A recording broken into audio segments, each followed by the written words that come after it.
បាទសួស្តីបងប្អូនបាទនេះគឺជាលំហាត់ត្រៀមប្រឡងគ្រូហើយលំហាត់នេះគឺគេចង់សួរអំពីបាល់មួយ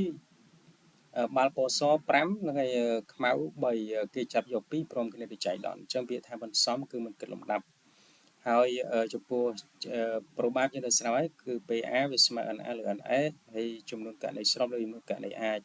អញ្ចឹងចំនួនករណីស្របគឺពិបាករកជាងគេបងណាហើយចំនួនករណីអាចងាយស្រួលរកព្រោះករណីអាចយើងយក8យក2មកចំពោះករណីស្របគឺរៀងពិបាកតិចបានក្នុងប្រូបាបណាយើងត្រូវចាំអញ្ចឹងក្នុងប្រូបាបចំពោះករណី